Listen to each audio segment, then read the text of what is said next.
Okay, today we are going to start linear equation in two variable. तो देखिए, सबसे पहले समझते हैं लीनियर इक्वेशन। लीनियर इक्वेशन क्या होती है? ऐसी इक्वेशन जिसकी डिग्री, डिग्री मतलब हाईएस्ट पावर, अगर हाईएस्ट पावर या फिर बोले तो डिग्री अगर 1 है तो वो होती है मेरी लीनियर इक्वेशन।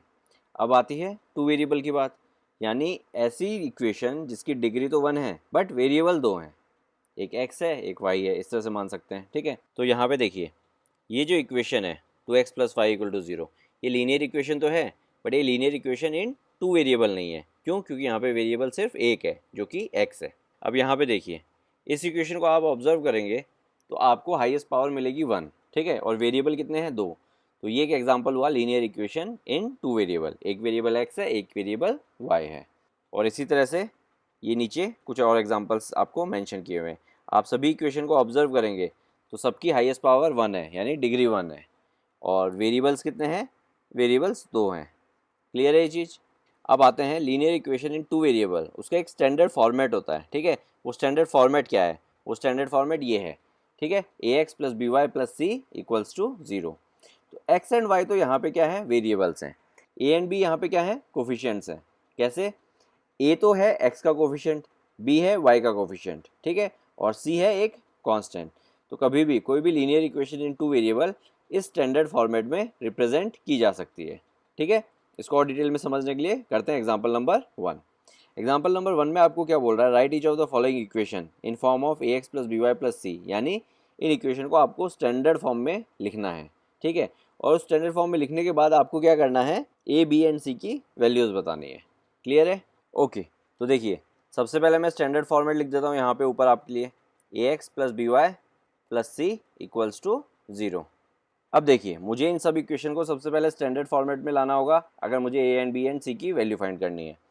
तो देखिए, स्टैंडर्ड फॉर्मेट क्या कहता है? सब कुछ लेफ्ट हैंड साइड में ले आइए और इक्वल टू के उस तरफ 0 रखिए। तो अगर मैं इसमें सब कुछ लेफ्ट हैंड साइड ले आता हूँ तो इक्वेशन मेरी कुछ इस तरह से बन जाएगी। क्लियर है? अब इसके नीचे मैं क्या करता हूँ, आपकी स्टैंडर्ड फॉर्मेट वाली इक्वेशन रख देता हूँ। अब आप इन दोनों को कंपेयर कीजिए, इक्वेशन को और उसके स्टैंडर्ड फॉर्मेट को। ठीक है, उनको देख के आप बड़े इजीली बता सकते हैं ए की वैल्यू क्या होगी। देखिए, ए क्या है? जो एक्स का कोफिशिएंट है वो ए है।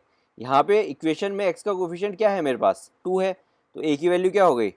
2 हो गई। अब यहाँ पे देखिए, बी क्या है? वाई का कोफिशिएंट है, और इक्वेशन में वाई का कोफिशिएंट क्या है? 3 है, तो बी की वैल्यू क्या हो गई? 3 हो गई। अब देखिए, सी, सी क्या है? मेरा कांस्टेंट पार्ट है। तो यहाँ पे इक्वेशन में अगर आप देखेंगे तो कांस्टेंट पार्ट क्या है? -4.37। ठीक है, तो ये मेरे सी की वैल्यू हो गई। क्लियर है? ओके, करते हैं सेकंड पार्ट। सेकंड पार्ट में भी वही करना पड़ेगा, इक्वल टू के लेफ्ट हैंड साइड लाना है सब कुछ। ठीक है, तो एक्स √3y को लेफ्ट हैंड साइड में लाता हूँ तो हो जाएगा -√3y। ठीक है, और -4 इक्वल्स टू 0। अब इसके नीचे मैं क्या करता हूँ? स्टैंडर्ड फॉर्म वाली इक्वेशन लिख देता हूँ, a x plus B Y plus C equals to 0। तो अब देखिए, इक्वेशन और स्टैंडर्ड फॉर्मेट को कंपेयर कीजिए। ए क्या है? एक्स का कोफिशिएंट। इक्वेशन में एक्स का कोफिशिएंट क्या है? कुछ भी नहीं है। जब कुछ भी नहीं होता तो अपन क्या मान सकते हैं? 1 मान सकते हैं। तो ए की वैल्यू क्या हो जाएगी? 1। क्लियर है? बी क्या है? वाई का कोफिशिएंट, यानी वाई से जो मल्टीप्लाई हो रहा है। तो ऊपर वाई से क्या मल्टीप्लाई हो रहा है? -√3। तो बी की वैल्यू क्या हो जाएगी? -√3। और सी देखिए, कांस्टेंट पार्ट क्या है यहाँ पे? -4। तो सी की वैल्यू क्या हो जाएगी? -4। क्लियर है? सिमिलरली थर्ड वाला देखिए। अब इसमें आप अगर देखेंगे तो इन दो को मैं उधर लेके जाऊँ, इससे बढ़िया मैं एक काम ये करता हूँ कि इस 4 को उधर ले जाऊँ। क्लियर है? तो इक्वेशन मेरी क्या बन जाएगी? 0 equals to 5x minus 3y minus 4। ठीक है, अब इसी इक्वेशन को अगर मैं ऐसे लिख लूँ, 5x minus 3y minus 4 equals to 0, तो कोई डिफरेंस है? 0 इक्वल टू दिस या दिस इक्वल टू 0, एक ही बात है। अब मैं क्या करता हूँ? स्टैंडर्ड फॉर्म वाली इक्वेशन इसके नीचे लिख देता हूँ। क्लियर है? ताकि आपको कंपेयर करने में ईजी रहे। तो अब देखिए, x का कोफिशिएंट क्या है? यहाँ पे 5 है, तो a की वैल्यू क्या हो जाएगी? 5 हो जाएगी। y का कोफिशिएंट क्या है इक्वेशन में? -3 है, तो b की वैल्यू क्या हो जाएगी? -3।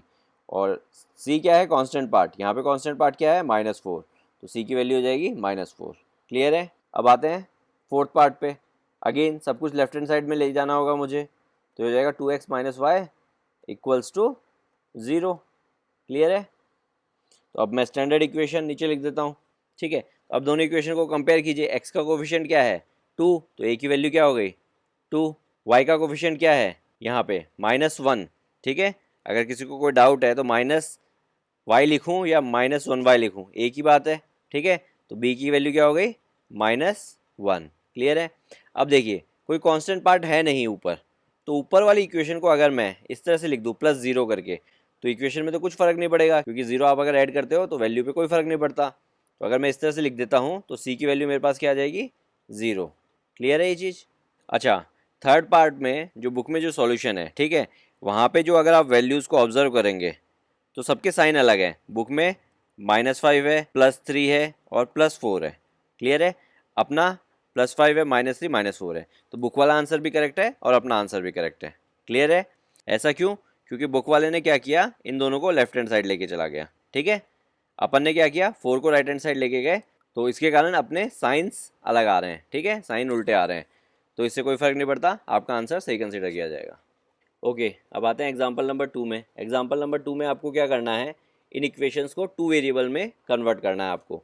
इक्वेशंस अगर आप ऑब्जर्व करेंगे तो सभी इक्वेशन 1 वेरिएबल में है, ठीक है।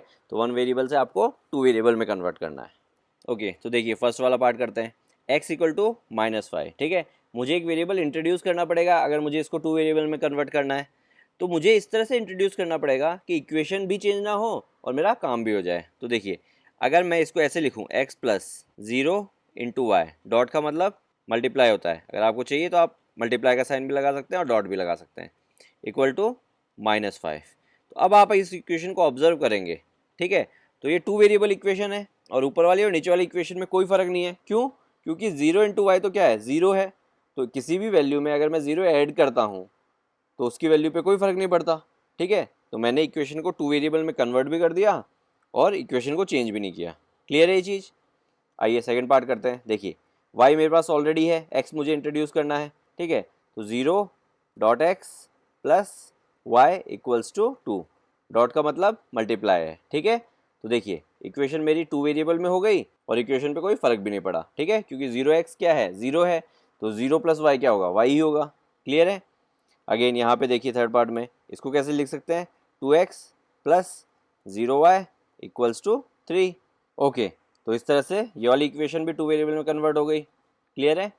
और लास्ट ये वाली भी फटाफट कर देते हैं। y ऑलरेडी है अपने पास, तो अपन क्या करेंगे 0x + 5y = 2, तो ये वाली इक्वेशन भी 2 वेरिएबल में कन्वर्ट हो गई। ओके, अब स्टार्ट करते हैं एक्सरसाइज 4.1, पिक करते हैं क्वेश्चन नंबर 1। क्वेश्चन नंबर 1 में आपको बोल रहा है the cost of notebook is twice the cost of pen, right a linear equation in 2 variable to represent the statement, ठीक है। तो अपने को इस स्टेटमेंट को 2 वेरिएबल से रिप्रेजेंट करना है। तो देखिए मैं पेन की कॉस्ट को तो क्या मानता हूँ, पेन की कॉस्ट को मैं y मान लेता हूँ और नोटबुक की कॉस्ट को x मान लेता हूँ, क्लियर है। तो अब मुझे इन दोनों में रिलेशन दिया हुआ है कि जो मेरी नोटबुक की कॉस्ट है वो पेन की कॉस्ट से डबल है। तो देखिए ये मेरी नोटबुक की कॉस्ट है, ये मेरे पेन की कॉस्ट है, तो नोटबुक की कॉस्ट मेरी पेन की कॉस्ट से डबल है, तो मेरी जो पेन की कॉस्ट है वो कम है और नोटबुक की कॉस्ट है वो ज़्यादा है। तो अगर मैं मेरे पेन की कॉस्ट को 2 से मल्टीप्लाई कर दूँ, क्योंकि ये छोटा है, तो ये नोटबुक के कॉस्ट के बराबर आ जाएगा। तो इक्वेशन क्या बनेगी मेरी x = 2y। और अगर इसी इक्वेशन को मुझे स्टैंडर्ड फॉर्म में लिखना होगा तो मैं लिखूंगा x - 2y = 0। इस 2y को मैं लेफ्ट हैंड साइड ले गया, ठीक है, तो ये मेरा स्टैंडर्ड फॉर्म हो गया। ओके, पिक करते हैं क्वेश्चन नंबर 2। क्वेश्चन नंबर 2 में अगेन आपको a, b एंड c की वैल्यू निकालनी है, उसको स्टैंडर्ड फॉर्म में लाने के बाद, क्लियर है। तो देखिए मैं क्या करता हूँ, सबसे पहले सभी इक्वेशन को स्टैंडर्ड फॉर्म में ले आता हूँ, ठीक है, फिर उसके बाद अपन a b c की बात करेंगे। तो देखिए सब कुछ मुझे क्या करना है, लेफ्ट हैंड साइड में लेके आना है, ठीक है। तो ये हो जाएगा 2x + 3y - 9.35 बार, क्लियर है। और इस वाले केस में ये तो ऑलरेडी स्टैंडर्ड फॉर्म में है अपने, ठीक है, तो इसमें कुछ चेंज नहीं करना। और ये वाली -2x + 3y - 6 = 0, ठीक है। और फोर्थ वाली x - 3y = 0। फिफ्थ वाली 2x + 5y = 0। जस्ट मैं कुछ नहीं कर रहा, जो भी राइट हैंड साइड में मेरे पास अवेलेबल है मैं उसे लेफ्ट हैंड साइड में शिफ्ट कर रहा हूँ, ठीक है। तो जब भी मैं लेफ्ट हैंड साइड में शिफ्ट करता हूँ तो साइन चेंज हो जाता है, ठीक है। सिक्स वाली में मुझे कुछ नहीं करना, सेवन्थ में भी मुझे कुछ नहीं करना, एट्थ वाली में देखिए ये 2x लेफ्ट हैंड साइड जाएगा तो यहाँ पे +2x है, लेफ्ट हैंड साइड जाएगा तो क्या होगा -2x, ठीक है। तो -2x + 5, क्लियर है, = 0। तो मैं यहाँ पे थोड़ा सा गैप दे के लिख देता हूँ, ठीक है। रीज़न मैं आपको बाद में समझाऊंगा। तो ठीक है, अब अपन बात करते हैं ABC की। तो सबसे पहले ABC निकालने के लिए आपको क्या करना है, जो स्टैंडर्ड फॉर्मेट है इक्वेशन का, ठीक है, उसको उसके नीचे लिख लीजिए। और वैसे नीचे लिखना भी ज़रूरी नहीं है, अगर आपके कंसेप्ट क्लियर है तो आप डायरेक्ट आंसर भी बता सकते हैं, ठीक है। बट जिन बच्चों को थोड़ा सा डिफिकल्टी हो रही हो तो वो सबसे बेस्ट काम ये है कि इक्वेशन को नीचे लिख लीजिए, फिर कंपेयर कर लीजिए। अब देखिए एक्स का कोफिशिएंट यहाँ पे क्या है 2, तो ए की वैल्यू हो गई 2। वाई का कोफिशिएंट यहाँ पे क्या है 3, तो बी की वैल्यू हो गई 3। और कांस्टेंट पार्ट यहाँ पे क्या है -9.35 बार, ठीक है। तो सी की वैल्यू हो गई -9.35 बार। तो मैं सभी इक्वेशंस के नीचे स्टैंडर्ड फॉर्मेट लिख देता हूँ फटाफट, ठीक है। तो मैंने सभी इक्वेशन के नीचे स्टैंडर्ड फॉर्मेट लिख दिया, क्लियर है। तो आप फटाफट कंपेयर करते हैं और आंसर्स लिखते हैं। देखिए एक्स का कोफिशिएंट यहाँ पे क्या है, कुछ भी नहीं है, कुछ भी नहीं है तो क्या होता है 1, तो ए की वैल्यू क्या हो गई 1। अब देखिए वाई का कोफिशिएंट यहाँ पे क्या है -1/5 है, ठीक है। अगर आप देखें तो माइनस वाई को क्या लिख सकता हूँ मैं, -1 वाई लिख सकता हूँ और अपॉन 5, तो बी की वैल्यू मेरे पास क्या हो गई -1/5, ठीक है। वाई के साथ क्या मल्टीप्लाई हो रहा है बी की वैल्यू क्या है मेरी -1/5, ठीक है। तो आपको ऊपर वाला मिल जाएगा।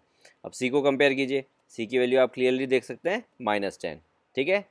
अब यहाँ पे देखिए ए की वैल्यू क्या हो गई -2, क्योंकि एक्स के साथ क्या मल्टीप्लाई हो रहा है -2। अब देखिए बी की वैल्यू 3, वाई के साथ क्या मल्टीप्लाई हो रहा है 3। सी की वैल्यू है -6। अब यहाँ पे देखिए कंपेयर कीजिए, एक्स के साथ क्या मल्टीप्लाई हो रहा है, कुछ भी नहीं, तो मैं 1 बोल सकता हूँ, तो ए की वैल्यू हो जाएगी 1। बी की वैल्यू देखिए, बी की वैल्यू है -3, ठीक है। सी की वैल्यू देखिए, यहाँ पे सी की वैल्यू होगी यहाँ पे 0, ठीक है। क्योंकि अगर मैं चाहूँ तो यहाँ पे +0 लिख सकता हूँ कि नहीं लिख सकता हूँ, उससे कोई फ़र्क नहीं पड़ेगा। तो कांस्टेंट पार्ट क्या है मेरा 0, कुछ भी नहीं है मतलब 0 है, क्लियर है।